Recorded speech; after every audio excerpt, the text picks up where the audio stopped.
Pengkongsian aku hari ini mengenai kisah pengembara masa. Adakah benda ini betul-betul terjadi atau rekaan semata-mata?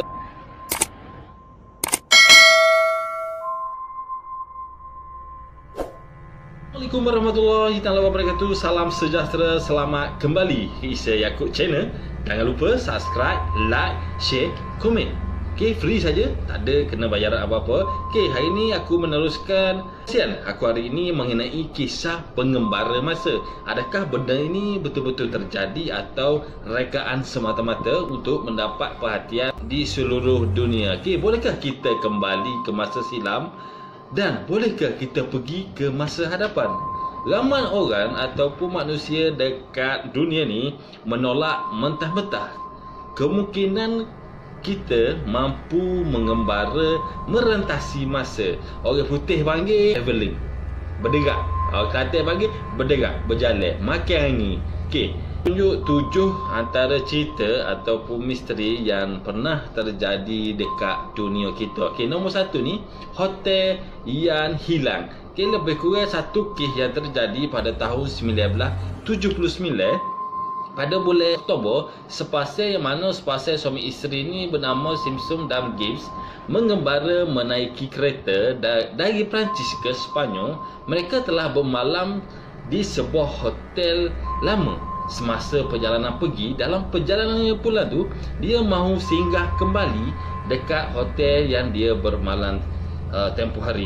Akan tetapi mereka tidak menjumpai hotel-hotel yang dia menginap tu. Misterinya, gambar-gambar yang diambil dalam kameranya juga turut hilang semasa mereka hendak pergi mencucinya. Pelik eh? Okay, bagaimana ia terjadi? Allahualam. Mungkin banyak kemungkinan yang terjadi. Okay, nombor 2, kejadian Mobley Jordan.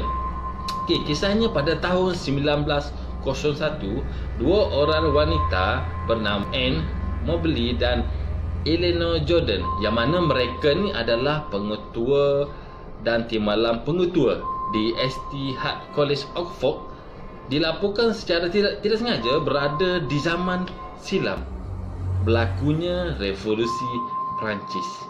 Kejadian berlaku ni semasa mereka berdua melawat sebuah villa kecil lah di Visalis. Tiba-tiba mereka berada di zaman revolusi Perancis. Pelik betul, di mana mereka berjumpa dengan Mary Anthony dan beberapa orang di zaman tersebut lah. Ini adalah satu bukti orang cakap kewujudan pengembaraan merentas masa secara tidak sengaja. Okey, nombor 3, Swiss dikubur berusia 400 tahun di China.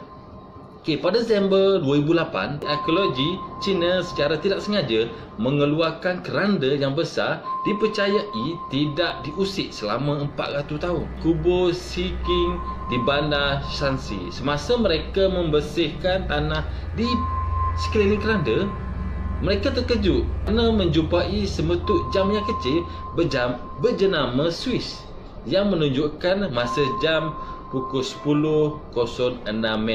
Setelah diuji jam tersebut, jam berjenama Swiss tadi juga didapati berusia 400 tahun. Semasa keranda tersebut, peti keranda tersebut. Bagaimana dia terjadi? Pelik kan? Nombor 4, wanita bertelefon bimbit dalam movie Charlie Chaplin. Yang ni lagi pelik. Dalam cerita ni ada seorang wanita yang sedang bercakap melalui telefon bimbit lah, di mana pada tahun 1928, di mana pada tahun tu kewujudan telefon bimbit tak ada lagi. Bagaimana dia boleh terjadi? Okey, ni pelik juga tak? Okey, nombor 5, kes kotak CD pada lukisan. Okey, dalam sebuah lukisan pada tahun 1800, kelihatan seorang lelaki memegang sesuatu kelihatannya seperti bekas simpanan CD. Yang mana yang menjadi misteri pada tahun 1800 tu, masih belum ada bekas plastik seperti itu, dan sudah pastinya CD hanya boleh digunakan pada tahun 1980. Okey, pada 1800 masa tu memang tak ada lagi kewujudan pembuat teh plastik. Okey, nombor 6. Masa langgar dari zaman silam.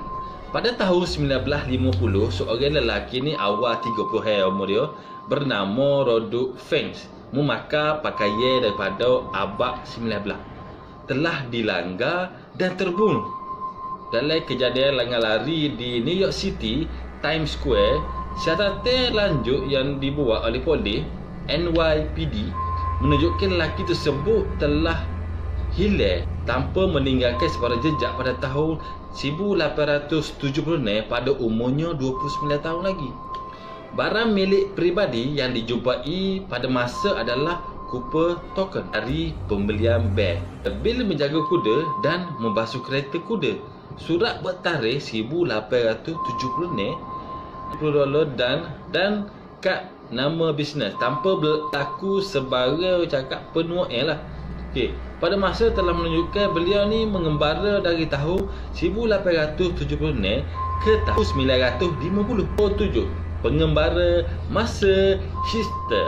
Gambar pada tahun 1941 semasa pembukaan semula Fort Bridge di Gold Bridge, secara tidak sengaja menunjukkan seorang pengembara masa dikatakan berpakaian logo pakaian cermin mata yang dia pakai pun dan kamera modal alih yang dipegang oleh seorang lelaki tersebut bukan barangnya daripada 1940. Beliau dikenali sebagai pengembara masa hipster. Ada cerita ni logik, tidak semua cerita ini hanya Allah saja mengetahui, tetapi kalau kita renung-renungkanlah sabda Rasulullah sallallahu alaihi wasallam, sama rebutlah peluang ni rebutlah peluang 5 sebelum 5.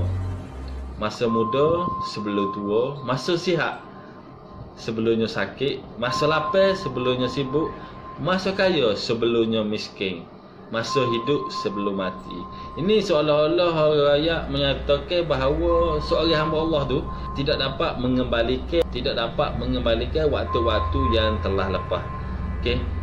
Setiap waktu dan saat di anugerah Allah tu dilalui adalah amat berharga. Okey, Allah alam cerita ni benar ataupun tidak. Terpulangkan anda untuk menjadi pengadil ataupun jurinya. Okey, terpulangkan anda. Okey, jangan lupa subscribe, like, share dan komen. Okey, itu saja video aku untuk kali ini. Jangan lupa subscribe, support saya, support Ambo. Jangan lupa free sahaja. Okey, sampai ketemu semula ke next video. Assalamualaikum.